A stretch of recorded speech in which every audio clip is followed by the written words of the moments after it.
Hello, everyone, and welcome to another episode of Sterling Live. My name is Caitlin Brower. I am Sterling's social media manager, and I am so excited to be back for another episode of Sterling Live, which is our weekly live series on LinkedIn, Facebook, and YouTube. We come at you every single week with like the best thought leadership, the best content. I love doing this week after week, if you guys cannot tell. We do have a great episode today, so I'm not going to waste any more time talking about me or talking about Sterling Live. We're just going to get into it. So as you can see at the bottom, we are celebrating Black History Month. So I want to thank everyone for joining us for this discussion on the significance of Black History Month and how Sterling and our employees celebrate the accomplishments of Black people and the importance of allyship. This celebration of difference becomes a celebration of belonging for all of us on equal footing as members of the human race. Sterling's commitment to cultivating a culture that encourages our Black employees to come to work authentically and unapologetically as themselves. I truly love that. We are so excited to share our celebration publicly today with you on Sterling Live. So to commemorate Black History Month, we have a month-long celebration with global activities and communications for everyone. So we're kicking off the month with our BEAM ERG. This stands for Black Employees and Allies Movement. So this is our employee resource group. So we had a meeting today centered around this call to action. Be the difference you would like to see in the world at Sterling. So BEAM's call to action will focus on key and intentional initiatives focused on attracting Black candidates and retaining Black employees at Sterling. Also, development and belonging as well. So with that being said, I'm so honored to have these three guests with me today. They are members of our BEAM ERG at Sterling, and we're here to discuss the significance of Black History Month and the importance of allyship, as I had said earlier. So my guests panel today is Kim Johnson, Client Success Partner for Sterling Volunteers, Kimberley Gray, Vice President of Continuous Process Improvement, and Harris Bornstein, Head of Partnerships and Alliances. So thanks to the three of you for joining me today. I'm going to give now the microphone to you. I can't actually hand it to you. I don't punch my camera. I'm going to pass the mic to each of you because I want our audience to get to know you a little bit more from yourselves. So from where I'm seeing the screen, I'm going to pop over to Harris right away. So Harris, can you go ahead and introduce yourself to our audience? Of course. Yeah. My name is Harris Bornstein. I'm the head of partnerships. First and foremost, I want to thank you for inviting me to participate in this event. Super excited to be here and to be a part of this. I've been with Sterling for over 22 years in various roles, but today I run our partnerships team, and our team is responsible for the management of nearly 100 partners, including channel relationships and technology/integration partners. Our responsibilities include generating new opportunities through these partners, engaging partners on potential joint opportunities, and of course, the recruitment of new partners. So 22 years at Sterling, and you're not a stranger to Sterling Live, too. You've been on Sterling Live, which is great. So let's go from 22 years to just join Sterling. So Kimberley Gray is actually a recent new employee for Sterling. So Kimberley, can you go ahead and introduce yourself to our audience? Yes, thank you, Caitlin. So yes, as you mentioned, I'm a newbie. I am 1 month old here at Sterling. We got you in right away to Sterling Live. Right away, and got me right on Sterling Live, so I'm loving it. I am new to background checking as well, so my history has been in financial services, so this is like the first day of kindergarten for me all over again. I'm the head of Continuous Process Improvement.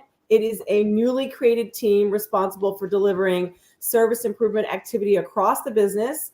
And we're going to do that through a variety of different process improvement methodologies. You might have heard of some on the street called Lean or Six Sigma or value stream management or just good old quick wins. Let's get it done, and trying to do things in a deliberate, methodical way. And that's me. Well, that's great. So welcome to Sterling and welcome to Thank you. Sterling Live. Like I said, we get you on in Sterling Live right away. I want to make it a requirement for all employees, but we're not there yet. And then no stranger to Sterling Live as well, Kim Johnson. You've been here a couple times. I think this might be your third or fourth episode. So you're an old pro. You're a pro at this. You're like me. You can just take over next week if you want. But Kim, can you go ahead and introduce yourself to our audience? Yeah, absolutely. So I'm a client success partner with Sterling Volunteers Vertical. So focusing on our nonprofit sector, working with a lot of clients there, just helping them to get their volunteers onboarded and screened properly. And I have been with Sterling kind of right in the middle there of about 8 years, coming up at late February. So very excited to be back on again. So thank you so much for having me. Absolutely. We love having new people on, but I always pull people back in. Once you do it once, I'm like, that doesn't cut it. You're coming back.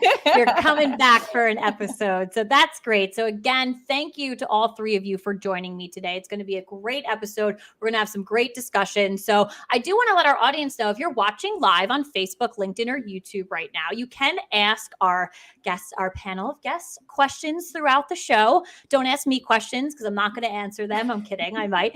But you can ask questions live throughout the show. Just go to the comment section across all three of these platforms and go ahead and submit. And I will get them over to our panelists as I see fit throughout the show. Any question that we can't answer live today, we will follow up with you. So don't worry. And if you are watching on demand, if you have questions, always feel free to reach out to us. So let's go ahead and get into it. So just, overarching, like, let's, just get into, the topic of Black History Month here. And the first question I have for all three of you is, what is the importance of Black History Month and how does your family celebrate during this month? So Kim, I'm going to start with you here. Absolutely. So, very, very important from a young age in my family to celebrate Black history, because it just centers us in knowing where we come from. And so being able to share that, being able to learn about that has always been very huge in my family. And then I have 2 young kids. One's only 4 months old today. And so for me, it's important to instill that in them from a young age, teaching them, that it's not just the negative. It's not just the civil rights movement. There's so much more to being a Black person. There's so much more to our experience, and we need to celebrate it. We need to shine some light on that. And so that's really how we do it here in the Johnson household. No, I love it. I love it. So Kimberly, coming over to you next here. Yeah, I want to piggyback off that, Kim. That is a great way to introduce that. I also was a person who grew up with the normalization of Black excellence as part of who I am. And for me, we celebrate all year long, if you want to put that in quotes. This month is a moment for me to stop and to reflect with my children about things, to be more deliberate about it. But because excellence is normalized in who I am, I try to make sure that they see it in all walks of life and all the time, that they're, moving about. I also have young kids too, so it's important for me to embody what I grew up with. And I asked the kids, I have a 7-year-old and a 10-year-old, why is this month important? So I will tell you what they said to me, and we'll use that as the jumping off point. So I'm excited to hear that. My son said remembrance, to remember, that's right. To remember who came before us, to remember people like his grandmother and grandfather who did things that he thinks are important. My daughter said celebration, the celebration of who we are. My son said, Mommy gives us things to do. So I'll turn that into a call to action, because I think it's important to have a moment to celebrate and to be prideful of who you are and where you come from, the journey that has brought you here. But it's also important to think about, what do I need to do to keep paying it forward? What's next? How do I make sure that I touch the other person? And so my family does get involved in touching as much as we can and learning as much as we can. So, and it's a counterbalance, right? We have a lot going on. Sometimes you pick up the TV and you see things that make you want to cry. And I think Black History Month gives you a moment to pause and to celebrate who we are. Right. I love that call to action. I am going to take that and use it with my kids moving forward. I was going to say, Kim, I would love to know what your 4-month-old's commentary on. He's excited. He's ready. He's getting. No, I love the commentary, Kimberly, from your children. I almost like for like the more complex things in life, I always look to like what a child would say and like where, because Right. they explain it and it's just there, it's out. So I love that commentary. I think it's great and something that we can all take away from for sure. Absolutely. And if you start planting those seeds now, Yeah. it'll grow, right? It'll grow. Again, Absolutely. Kim and I sound like we've come from our parents reared us in a similar way where, again, excellence and Black excellence was normalized. Black history was American history. It was normal in my family. So I didn't need to have a moment to stop all the time, because in everything that I was interested in and everything that I looked at, my parents would allow me to understand my contribution. Right? You are here, and there you are. And so that's my job as their mother, is to normalize that for them. I love that. Love it. Right. Harris, last but not least, answer this question, the importance of Black History Month. Yeah, I mean, first of all, Kim and Kimberly, thank you for sharing. It's just great to hear. For me, it's along the same lines, but the background's a lot different. You know, growing up, which, you know, for half my life, you know, admittedly, and, you know, of course, there's a part of me ashamed to admit this, it wasn't a big part of my life. I grew up in a very white town and white neighborhood, and it wasn't a big part of my education growing up. But that said, I've been fortunate enough to be a part of this, you know, my second family, my Sterling family. And to me, it's become about education and awareness. So I've got a daughter in high school, and I find myself asking her more and more about what she's learning, especially this month, and taking a bigger interest around Black history specifically. But again, it starts with me. I take accountability for myself and what I'm looking to learn. So, you know, even in preparation for this call, I was looking at actually the website for the Association for the Study of African American Life and History. It goes into the detail about Carter Woodson, who was mentioned on our ERG call this morning, the creation of Black History Month. These are things that, again, weren't really a part of my life. I also learned that the intention was not to dictate or limit the exploration of Black experience, but to bring it more to the public's attention and really, you know, to teach the world about Black history and all of those accomplishments. And from there, I end up clicking on another article, and I learned about Abraham Galloway, and again, a name that isn't familiar to me when you look at history books.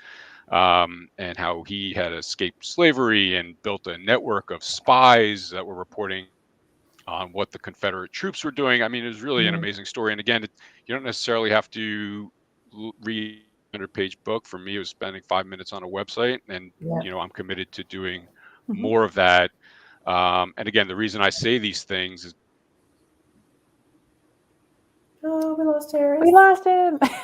You know, we talked about technical difficulties before the show, people. But I would say to Harris and folks like Harris who have just joined us on this journey, it's okay. Your journey begins today. Yeah. And it's a long march, and it's a long walk. So take the steps with us.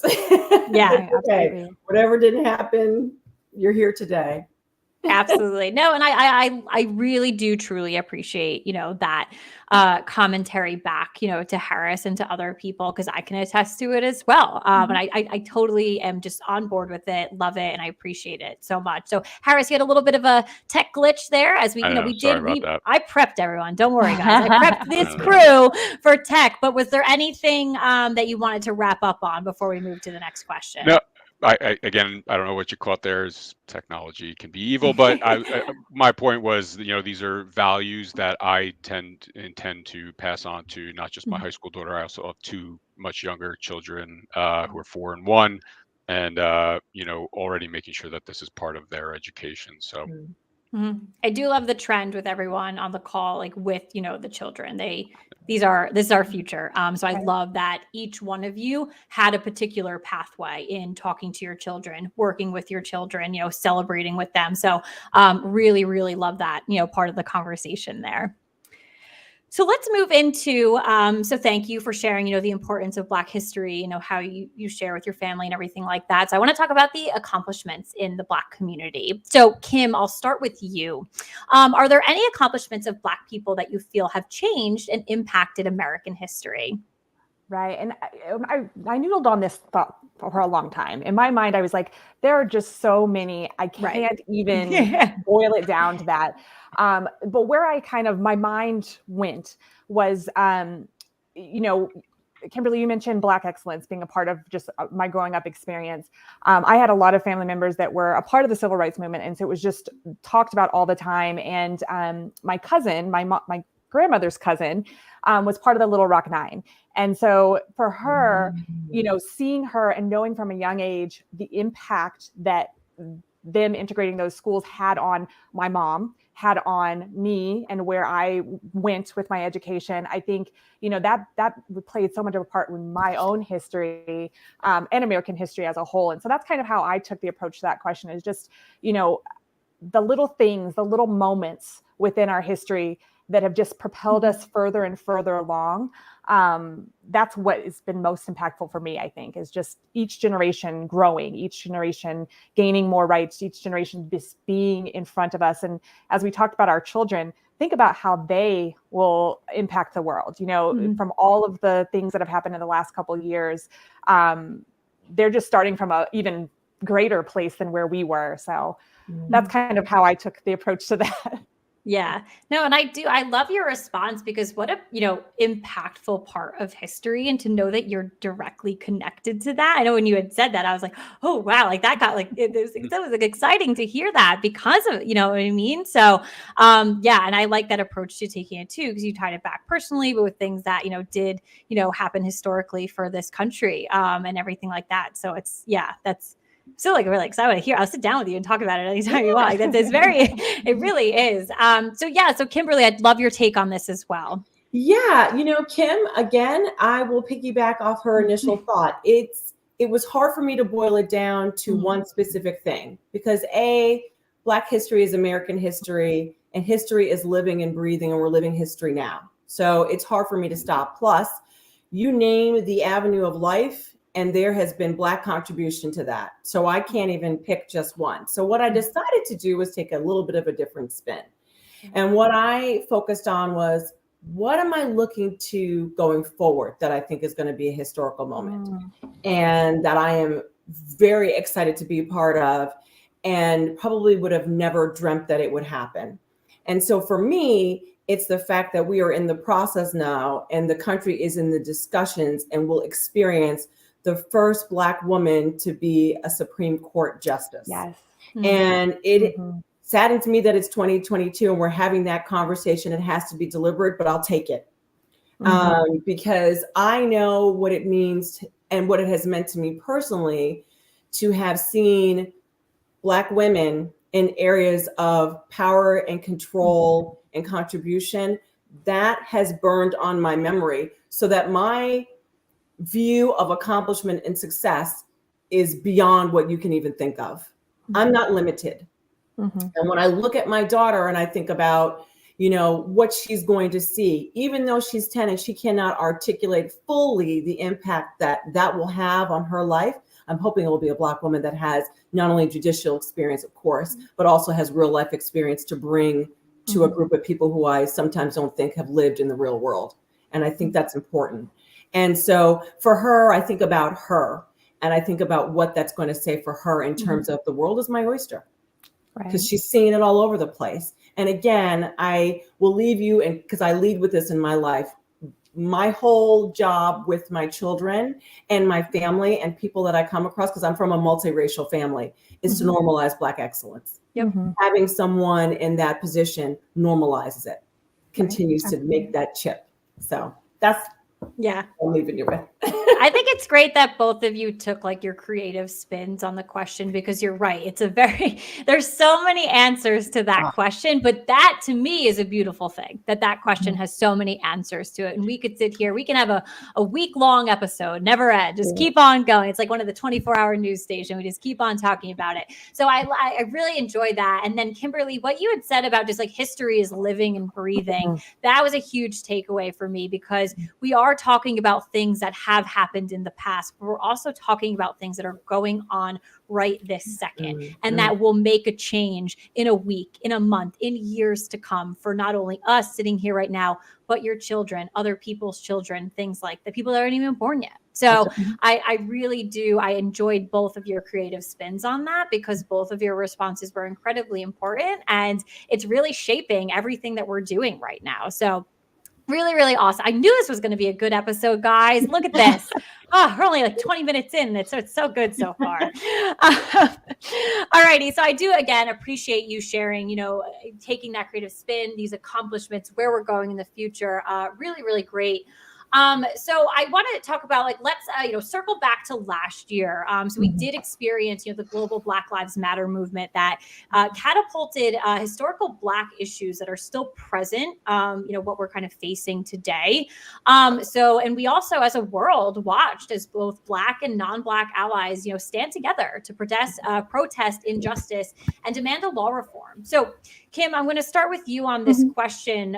So what are your thoughts on the current challenges Black people are faced with, and what are some ways allies can help? Right. So one thing that I've always said when I, enter a room is people know I'm Black from the second I walk in the room. They know that, that's one of the first things that they notice. And so I think that, especially in the corporate world, there's just so many unconscious biases around everything in all different kind of spheres. And so, being an ally would mean taking that, knowing those unconscious biases and applying them when you're interacting with people. You don't expect a certain person to act a certain way when they're coming into meetings. I've had that experience, and Kimberly, I'm sure you probably had that before, where you've only communicated with somebody via email, or they've only talked to you on the phone, and they have this expectation of who you are.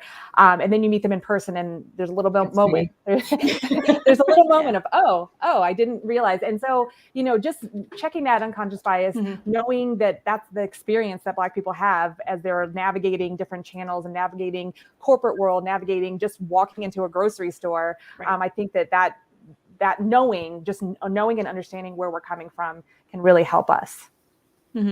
Yeah. And I think it's a good point. I like how you took the spin on a corporate approach, because, I'm sure that's a space where a lot of these issues are happening, a lot of these challenges where you can't kind of get past a certain barrier. And the email one is so apparent, especially now too, in this virtual environment, because, we're not walking into a room, we're popping on a Zoom call. So right away, when someone cameras go on, you're right. It is kind of like if you're seeing someone for the first time, was I making a judgment prior to the call, or am I making the current judgment in the call right now? So I think that's truly an important, topic to bring up. And it's something that we all can learn from, because that unconscious bias is all there. And I think it's just taking the opportunity to admit that we've all made that before. And it's certain instances are definitely not okay, but it's just sometimes it's just there. It just kind of goes off in the, so definitely an important point to bring up for sure. Absolutely. I mean, we also, sorry. No, go ahead. No, this is what I was going to say is, something that I hear a lot of, and I've heard a lot of, is that, I don't see color kind of mindset, and really see my color, see that I'm a Black person, because that does, that's a part of my experience. That's a part of who I am and how I've come to this point in my life. And so I think, taking that blinder off can help as well. Yeah. And I will fully just being completely comfortable with all three of you right now. That was one of my learnings in the past, couple of years. And I'm so happy that it was just a simple someone bringing it to my attention, because I had that kind of mentality and thought it was the right mentality. And for someone to explain it, and 100%, yes, I want to see your color. I want to see you as a person and everything about you as a person. So full transparency, but that's me taking on learning what I need to do and educating myself. So I love it. I love your authenticity about it, because Kim and I have heard that our whole life as a way to kind of avoid the conversation of race. But I don't want to avoid the conversation of race. I'm a Black woman. I'm proud of that. And I want you, if you're going to get to know me, you have to know that about me to really have the connection, the engagement, and the trust. Because when we trust each other, when you see me, then we can have a difficult conversation. Yeah. But if you don't see me, how can we talk? What are we going to talk about? Yeah, absolutely. Yeah. And So it's it's accepting that the conversations aren't easy either. They can be difficult. What conversation in your life is the easiest Thank you. conversation ever? Nothing. Thank you. So like if it doesn't make you sweat a little bit, I don't know. It is a little hot in my house right now. It's like I am sweating. But it's not like nothing in life is easy. So if you think about it from a conversation standpoint, like yeah, certain things are built to make you feel uncomfortable. But again, this is a journey and a process for many people, and everyone's learning. So again, in this dialogue, it's just truly a huge point of it. So absolutely love it so far. So Kimberly, would love, yours. So I'll repeat the question again. So what are your thoughts, on the current challenges Black people are faced with, and what are some ways allies can help?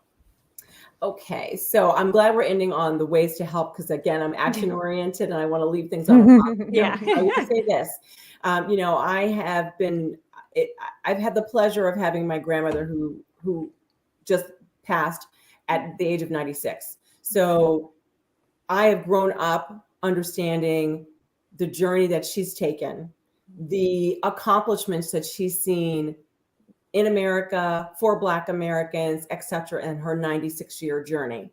I think what feels like a continuous struggle to me is some of the things that we talk about are things that I remember hearing my grandmother and my mother and my cousins and my aunts, the older ones, talk about at the dinner table.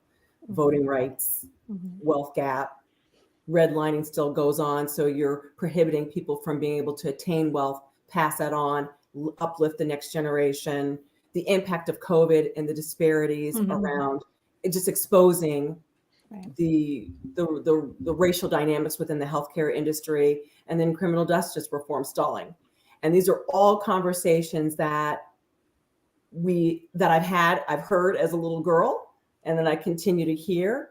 And I'm hoping that with working with our allies, that they will help take that mantle. Because I think Black Americans have been over articulate. We've marched, we've taken over student buildings, we've done everything except put our hair on fire. And even that we probably have done in order to bring awareness to the struggle. And I think what I need from my allies is to help me carry that mantle. Yeah. You're in conversations with folks that look like you, that don't look like me, where the real stuff is hidden, the rubber's hitting the road.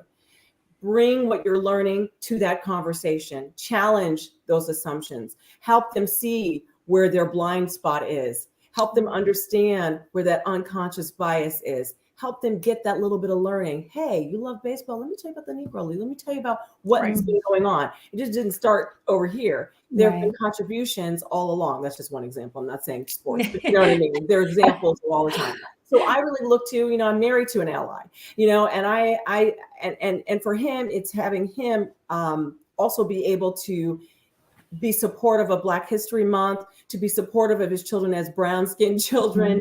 He's got his role to play. And so I work with an ally all the time.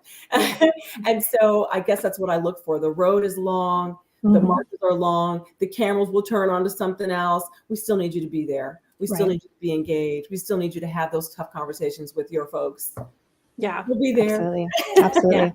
But that's what I look for. Yeah, no, it's good. And being action oriented is good. But if that was a clear CTA for people, that was a clear thing to go off of. And definitely, again, like very important. And just the way in which, like, Kimberly and Kim, like how you are coming out and like just, it's so I don't know if I can say this like properly. Like it seems like it would just like come on, like everyone, like let's do this and like move forward. So it's like I want people to see the call to actions here and understand why we need to do things like this, why we need to be allies, why these conversations again need to happen.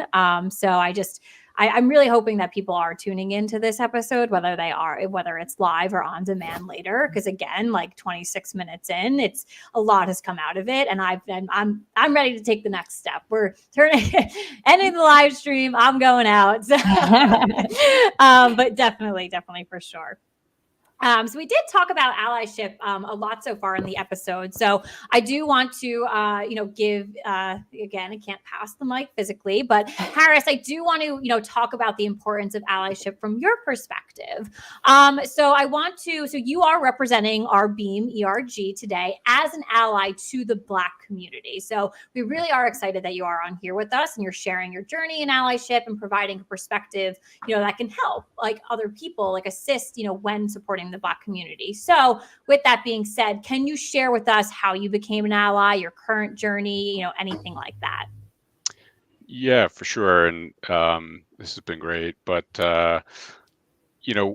going back to what I was saying before, for the first half of my life, this was never really a thing that I thought about. And I love the fact that it's become a part of me, and that what Sterling has done with these ERGs has really been eye-opening. And again, my exposure to the Black community was through Sterling. Having been here for 20 years and having so many Black colleagues has certainly increased my awareness and made it feel, I guess, there's still a lot of work to be done for me personally, but I think a little less of a taboo topic. Like, again, admittedly putting myself out there, like sometimes just saying Black colleagues makes me feel like a little wrong thing. Sure. like I'm always trying to be careful, and there's an element of that is not okay. Like it should feel very natural. So there's growth to be had everywhere, including myself. But I go back to a couple of years ago and the George Floyd murder, and I remember thinking and even voicing at the time that obviously that was not an isolated incident. There've been other shocking tragedies like that one where I would get together with family and friends, and it's like, wow, that's awful, terrible tragedy. And then, the days go by, the weeks go by, the shock of it dies down, the media stops talking about it. And that's it. This was different. And I attribute that to Sterling and to the Black Lives Matter movement. And as it gained so much momentum, Sterling really did an incredible job of giving our Black employees a forum to speak, and for people like me, a forum to listen and to learn. And I'll never forget being on that first call with our CEO, Josh, and having some of our Black employees really open themselves up and tell their stories, and to hear my colleagues talking about the fears of just leaving their homes to run errands. I mean, I get emotional just like recalling the conversation. It's the kind of thing that just sticks with you forever. And I'm okay with that because it's been a life-changing experience for me, to be totally honest.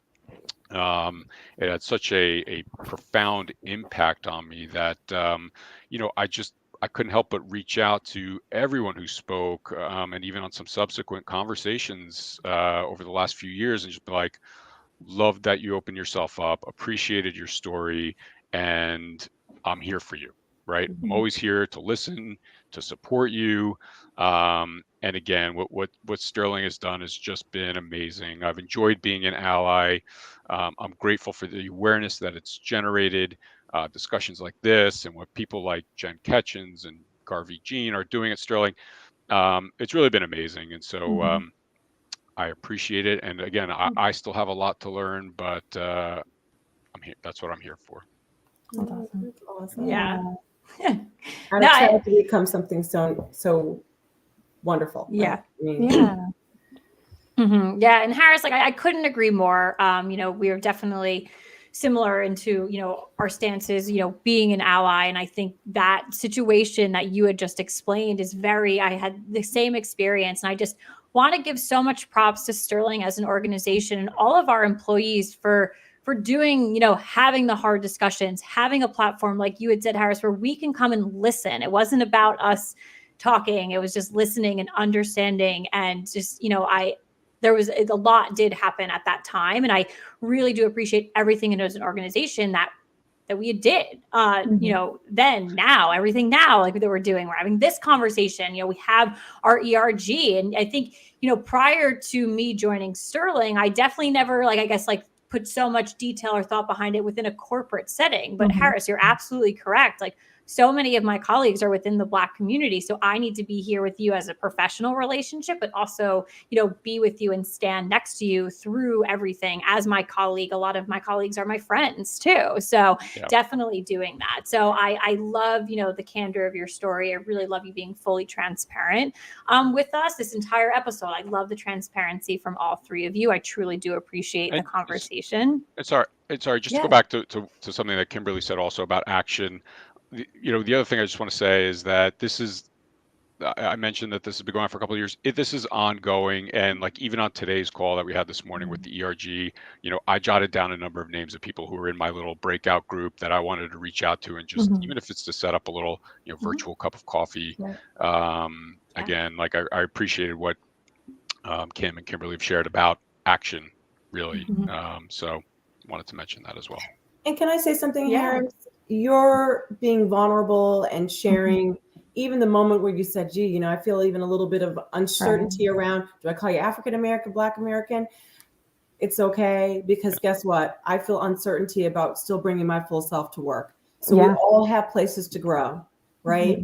Even though I know I have the space to do it, and people say that, after having lived a life 30 plus years of being in the corporate environment, I'm still a little gun shy. And so we all have a kind of a bridge of nervousness to cross and to feel comfortable with each other. So it's okay. I feel appreciate that. Absolutely. So at this time, I want to remind our live audience on Facebook, LinkedIn, and YouTube, if you have any final questions for our panelists, please go ahead and submit them in the comment section. While we wait for any final questions to come in from our audience, or even some commentary, feel free to comment. I want to gather some final thoughts. As I've said from time and time again, 33 minutes into the episode, this has been such an outstanding conversation with all three of you. I truly appreciate it from the bottom of my heart, but I do want to gather some final thoughts. It could be about the discussion today around Black History Month in general, anything that you want to leave our audience with.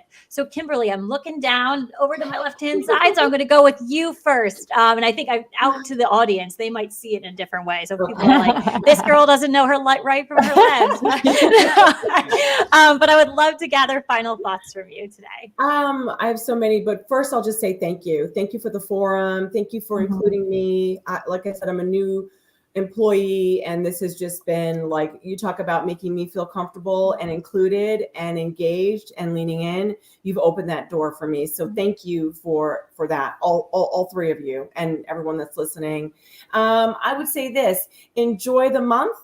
Enjoy the opportunities to learn. And if you don't know where to learn, because there's so much to learn, this is where I start with my children. I start with what's of interest to them.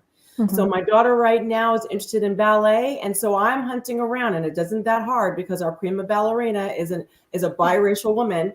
I look for those opportunities to show her through things that are interesting to her, where we've been and how we've contributed.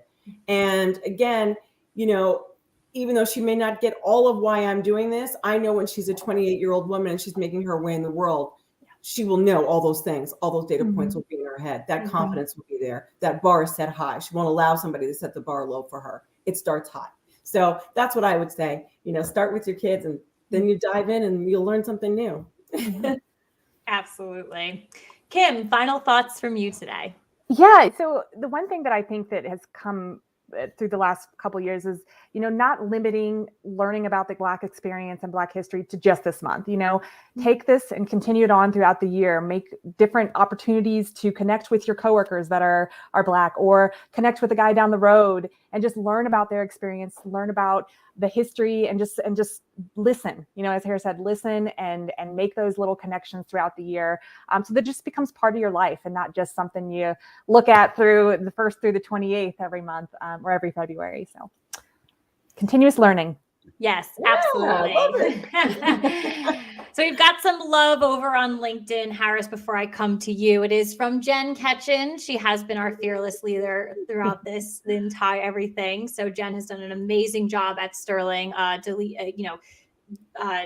leading our diversity, equity, and inclusion program. So thank you to Jen. But Jen is just, giving you guys shout outs here. So Harris being very courageous. She is here to support you on your journey. And then a big thank you to Kim and Kimberly. Your stories are amazing. And thank you for taking the time to educate us all. So that nice little love there.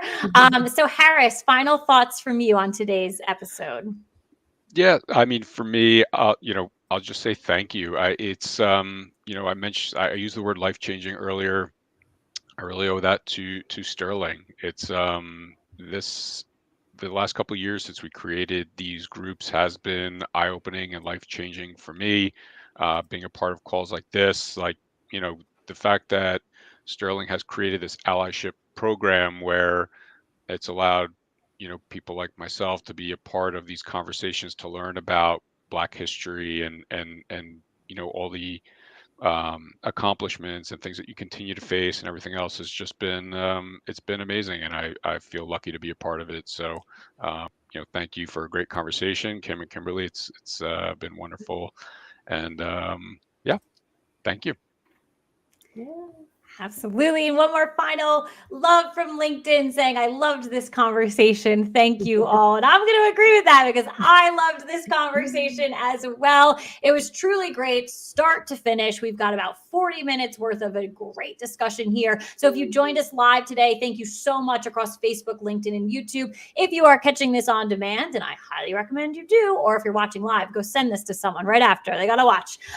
Thank you so much for joining us today. Thank you for joining us every episode of Sterling Live, again, our weekly live series on Facebook, LinkedIn, and YouTube. With that being said, thank you again to our panelists. Thank you to our audience, and I will see you on the next Sterling Live. So Thank you, Caitlin. bye, everyone. Bye.